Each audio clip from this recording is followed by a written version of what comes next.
Merhaba arkadaşlar, kanalıma hoş geldiniz. Bugün sizi çok özel bir içerikle karşılıyorum. Normalde biliyorsunuz hep stüdyoda oluyorum ama kanalın amaçlarından bir tanesi de yaşadığımız deneyimleri de sizle paylaşarak bilgi paylaşımında bulunmak. Bugün Washington DC'deyim. Uzunca bir süredir Art House Washington'da bir proje üzerinde çalışıyorduk. Ben projenin bestecisiyim. Aynı zamanda benim ekibim yine ses tasarımlarını yaptı projenin. Bugün size bu projeyle ilgili biraz detaylı açıklamalarda bulunacağım. Hem projenin üretimine gibi zorluklarla karşılaştık, neler yaptık, hem de özellikle Spatial Audio tarafında, 3D Audio tarafında neler yaptık. Bunları ve deneyimleri paylaşmak istiyorum yerinde. Bu tarz içerikleri bu kanalda açıkçası daha fazla göreceksiniz. Sadece oturup size neler yaptığımızı anlatmayacağız. Bizzat bunları çekeceğiz. Hadi başlasın.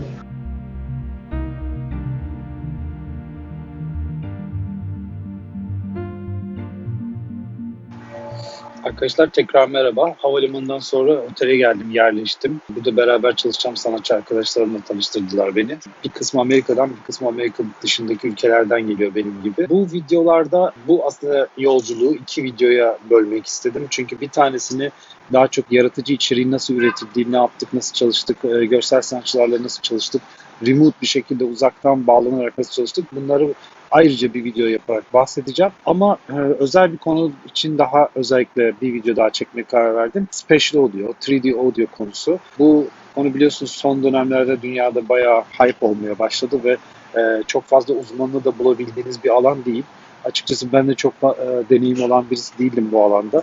Böyle bir multi-speaker'lı bir sistemde çalışıp bunun üzerine mixing yapma konusunda. Art House Washington'ın 22+1 olmak üzere 23 speaker'lı bir ses sistemi var. Bu ses sistemini El Acoustics kurmuş burada ve onların da kendilerine ait bir Eliza yazılımı var. Fakat sadece bu iş tabii yazılımlı olmuyor. Yazılım bu işin sadece bizim gibi sanatçılara yardım etmesi için tasarlanmış bölümü. Ama burada geldiğimde işin çok daha karmaşık olduğunu anladım. Bu iş için Ohio'dan bir ses mühendisi geldi. Zach adı. Sizi de tanıştıracağım onunla. Zach Elakustik tarafından kontratla kiralanmış ve buraya gelmiş. Bu sistemi kurmak ve bana yardımcı olmak için. Ve onunla bir iki gündür sohbet etme şansım oldu bu konu üzerinde. O da bu konunun aslında gelecekte nereye gidebileceğini ve yepyeni kariyer fırsatlarından bahsetti bana. Onları da kendisinden dinleyeceksiniz. Bunun haricinde ne yaptık şu ana kadar? Onları da hemen kısaca bahsedeyim. Dediğim gibi gelip kendisi buradaki prosesörleri kurdu benim için ve sistemi çalışır hale getirdi. Fine tuning sistemin frekans responslarına bakıp ona göre bir şey hazırladı, ortam hazırladı. Bense Eliza'nın yazılımını kullanarak aslında bir mixing yaptım. Ve bu mixi sistemde bugün aslında ilk defa duymaya başlayacağız. Bu speakerlarda nasıl duyuluyor, ne yapıyoruz diye. Bunun haricinde Dante adında bir yazılım kullanıyoruz. O yazılım da ben çok iyi bilmiyordum ama çok işimize yarıyor. Dante ne yapıyor? Aslında bir bilgisayardan çıkan 24 tane, 23 tane sesi ayrı ayrı birer kablo ile göndermek gibi düşünmeyin. Bir Ethernet sistemi üzerinden hepsini prosesörlere ulaştırıyor. Böylelikle bir kabloyu alıp ki prosesörler işte uzak bir yerde olabilir size bir kablo Ethernet kablosuyla çekip istediğiniz yere gidip onunla laptopunuzda mix yapabiliyorsunuz. Bugün öyle bir setup kuruyoruz. Ben tam Art House'un gösteri alanının ortasına bir masa kuracağım bugün ve o masada laptopumu kurup Ethernet kablosuyla bağlanıp prosesörlere oradan audio'yu gönderip sistemde mix yapacağım. Zach de bana yardımcı olacak. Bu konuyu özellikle size anlatmak istedim çünkü ben gelecekte burada ciddi kariyer fırsatları görüyorum. Özellikle Türkiye'de olmayabilir hani hemen ama Avrupa'da ve Amerika çokça fırsat olacaktır. Neden böyle düşündüğümü söyleyeyim çünkü Zeki Ohio'dan geldi ve Zeki bulana kadar bayağı uğraştılar. Kolay olmadı. Bu sistemlerden anlayan birisini bulabilmek ve yeni böyle gelişiyor. Tam olarak nereye gideceğiyle ilgili bir sürü insanların kafasında soru işareti var ama ben Broadway müzikallerinde çalışmayı planlıyormuş Zeki. Onlardan biraz bahsetti. Bu tiyatrolarda bu 3D audio konusunun ne kadar aslında deneyimi arttırdığını ve bunun geleceğinin nerelere gideceğinden bahsetti. Ben biraz o konularda konuşmasını da istedim kendisinden. Velhasıl bu şekilde şimdi sizi benle birlikte Arctic House'a götüreceğim. Bir bisiklet kiraladım Uber'den. Onunla beraber yolculuk yapacağız. Arctic House'ta görüşürüz.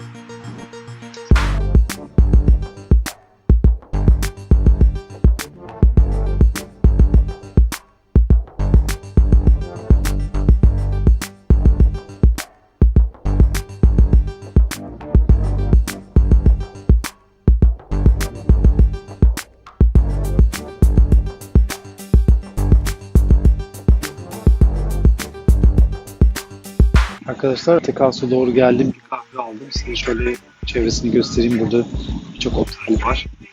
Şu binanın, karşımda gördüğünüz binanın da alt katı Arctic House.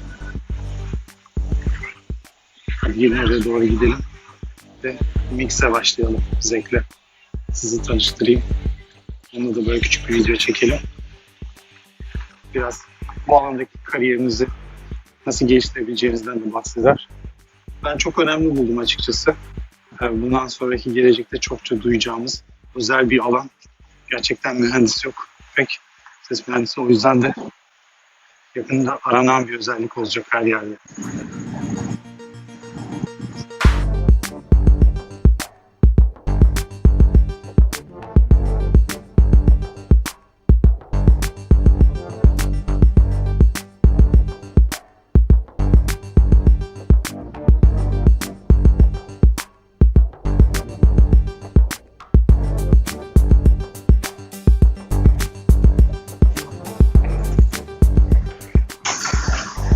Binaya girdik.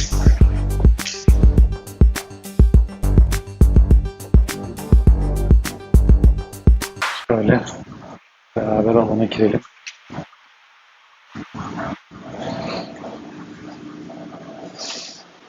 Burası şu anda hazırlanıyor. Gördüğünüz gibi projektörler açılmış. Ses sistemini şöyle gösterirse yukarıda hepsi. Dediğim gibi 22 kanal, 22 speaker artı bir sub olmak üzere immersive deneyimleri önemli derecede artıracak bir konu bu. Bu pek dikkate alınmıyordu son yıllarda ama gördüğünüz gibi Arctic House gibi öncü mekanlar bunlara yatırım yapıyor. Ofiste böyle küçük bir yer kurdum kendime. Böylelikle aşağıdaki speaker sistemine bağlanmadan kendi başıma mix yapıyorum burada. Bu yazılım, gördüğünüz yazılım adı Eliza Studio. Eliza Studio'yu ben Ableton aracılığıyla aslında kontrol ediyorum. Ableton'un her bir kanala gelip birer tane Eliza yazılımını yüklerseniz plugin'le bu şekilde buradaki bir şey hareket ettirdiğimizde, ki şu ekranımı alayım beraber görürsünüz. Eliza software'in içerisinde de aslında mixler panlanmış oluyor. Şu şekilde göstereceğim size. Bakın ekranımda. Burasıyla aslında burası birbirine OSC mesaj sistemi tarafından bağlı. Ben önce kulaklıkla bunu yapıyorum. Burada mixini. Kendim bütün kanallarımı, hangi kanallarımı göndermek istiyorsam onları yapıyorum. Tabii iyi bir kulaklık önemli. Ben de Sennheiser'ın bu HD serilerinden biri var, 660S. Böyle özel bir kulaklıkla bence bu işleri yapmalısınız. Kulaklığınız iyi olmak zorunda. Onun haricinde burada geliyorum. Şöyle size prosesörleri göstereyim. Bütün sistem buraya kuruluyor. Gözleri buradan aşağıya görebiliriz. Şu şekilde. Şimdi oraya bir masa kuracaklar ortaya. Ve ben o masaya geçip mix yapacağım. Yine şöyle göstereyim. Bütün sistemimiz buraya kurduk. Prosesörümüz burada. Böyle Elaxix, Eliza prosesörleri. Benim laptopum bununla konuşuyor olacak. Yine burada ses kartımız, amplerimiz, preamplerimizin hepsi burada. Buradan çıkan aslında küçük bir Ethernet kablosuyla tamamen bağlanıyor sisteme. Ses speakerlarınızı görüyorsunuz. Buradan daha iyi gözüküyor. Bu şekilde. Şimdi masama dönüp bitirmem lazım. Bu arada Zek gelecek ve bana yardım edecek.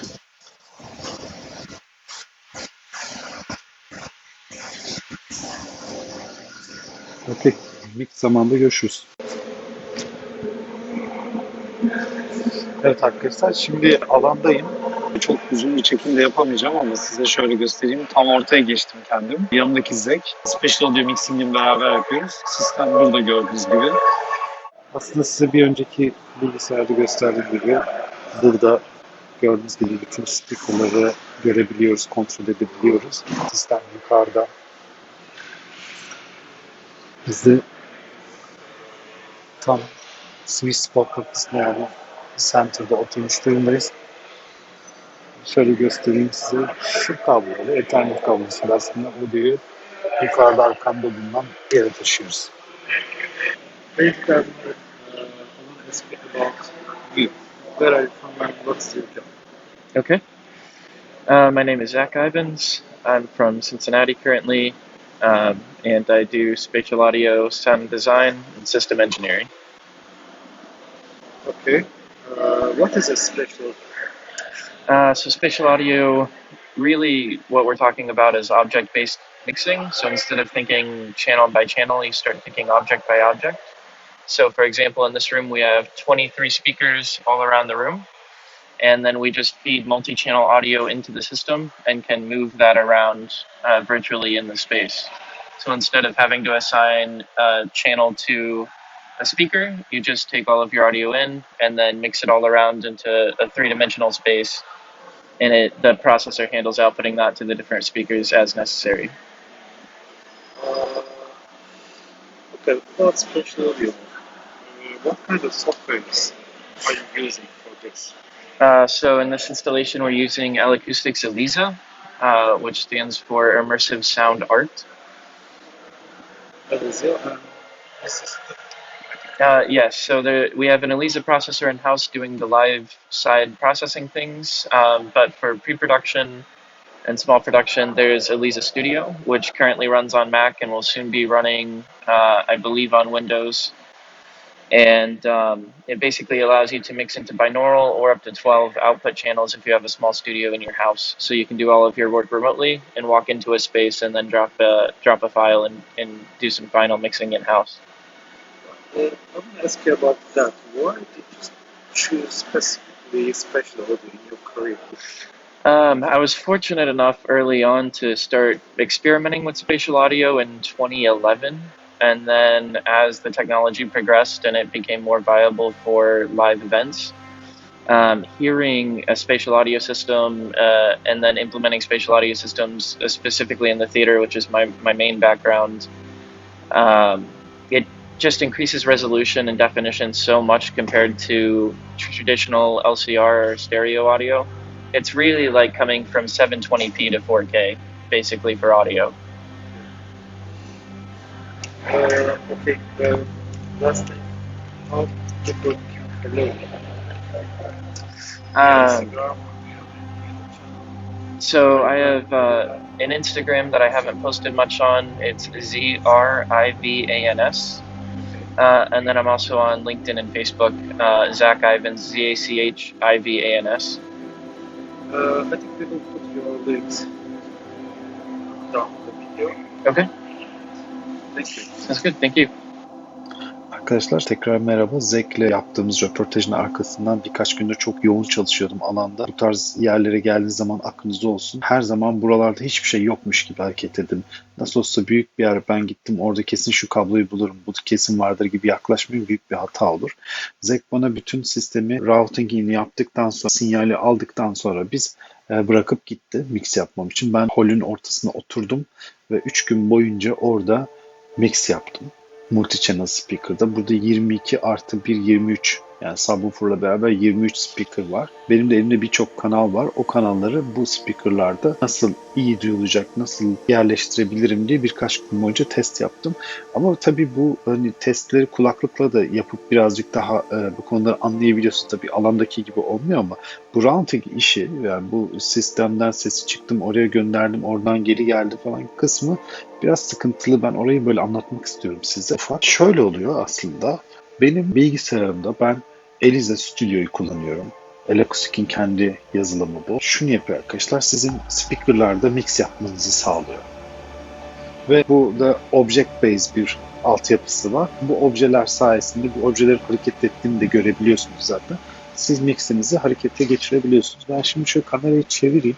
Şimdi size bahsettiğim gibi aslında burada hareket eden objeleri görebilirsiniz. Bunlar benim kanallarım. Sistem içerisinde 360 derece içerisinde hareket halindeler.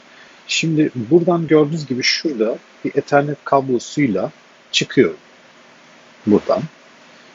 Şöyle oluyor. Aslında Ableton'ın burada. Ableton'ın aslında buradan audio çıkışını şuradan alıp buradan getiriyorum. Burada başka bir bilgisayarda her bir kanalı kaydediyorum. Şimdi bunu niye böyle yapıyorum? Çünkü ben burayı bırakıp gideceğim ve buradaki bu sistemi kullanacak kişilerin benimki gibi Ableton'ı, Elisa Studio'yu falan kullanma yetenekleri olmayabilir. O yüzden onlara daha basit bir sistem bırakmak için yaptım bunu. Buradan çıkan yani şu software'ı kullanarak yaptığım mixin çıkışını şuradan Ethernet kablosuyla alıp arkadaki prosesöre gönderiyorum. Onu da hemen size göstereyim nereye geliyor. Burada bir Elisa Studio'nun kendi prosesörleri var. Buraya geliyor. Hatta biz bunları böyle gördüğünüz gibi ne işe yaradıklarını şurada benim diğer bilgisayarımda şu bilgisayarda buraya geliyorlar. Buradaki prosesi ben size hemen çok basitçe söyleyeyim.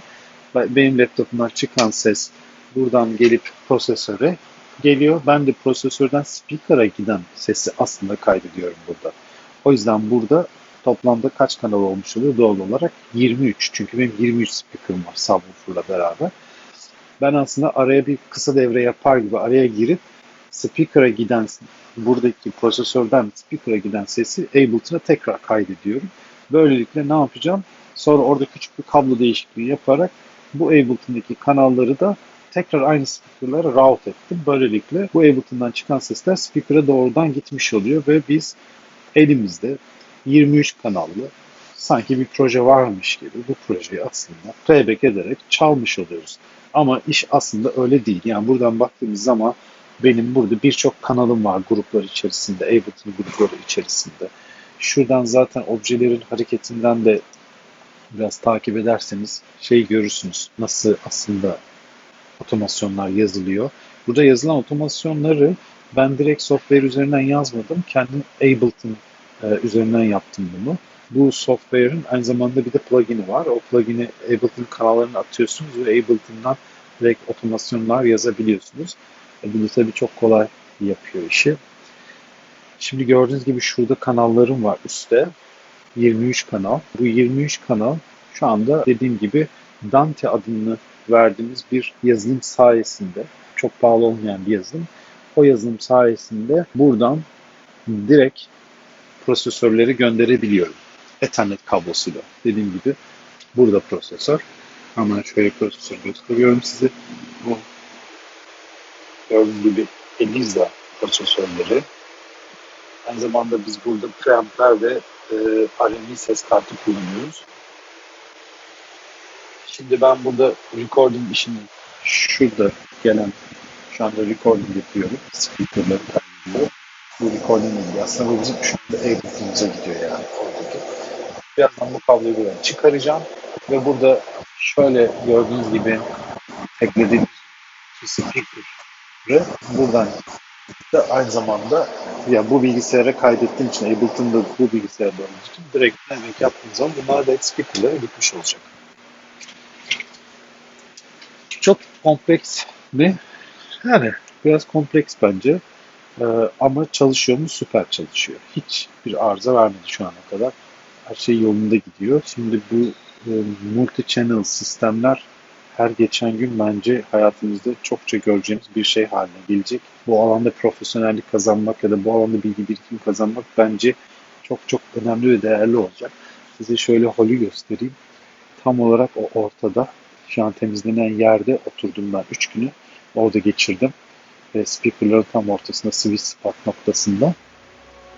Oraya bir masa kurdular bana ve açıkçası orada benden başka kimse durmuyordu. Çünkü yasaktı, bu yerler falan boyanmıştı komple. Sadece bana bir masa kurdular ve ben 3 gün boyunca orada bu speakerlarda yerleştirme yaptım. Durum böyle. Size bu tarz videolar yaparak açıkçası deneyimlerimizi paylaşarak güzel bir seri yapmak istiyorum. Sadece biz videolarımızı stüdyomuzda oturup anlatarak değil, birebir alanda ne yapıyoruz, nasıl sorunlarla karşılaştık, bu tarz şeylerle karşılaşırsanız nasıl çözebilirsiniz? Bunları ben böyle çok anlatmak istiyorum size Ki zaten bu YouTube kanalının temel amacı da aslında dediğim gibi bir know-how paylaşımı. Arkadaşlar videoyu burada kapatacağım. İşime dönmem gerekiyor ama bu kanalda böyle içerikleri çok göreceksiniz. Spatial Audio, Multi-Channel sistemler üzerine bence eğilmekte fayda var. Burada ben önemli bir gelecek olduğunu düşünüyorum. Aynı zamanda bu deneyim de size çok şey katacaktır. Bir besteciyseniz ya da ses tasarımcısı veya ses mühendisi kesin bu alanda bilgi sahibi olmanız gerekiyor. Ben dediğim gibi sizlerle mümkün olduğu kadar paylaşacağım. Hatta karar verdim. Bu multi-channel sistemler üzerine el-akustik bir kurs ve sertifika programı düzenliyor New York'ta. Ona katılacağım. 2 hafta kadar sürecekmiş. Bu tarz bilgileri sizlerle paylaşmaya devam edeceğim. Lütfen kanalı takip edin, abone olun, yorum yazın, likelayın ki biz de bu içeriklerden daha çok koymaya devam edelim. Bize motivasyon kaynağı oluyor. Çok teşekkür ediyorum izlediğiniz için. Görüşmek üzere.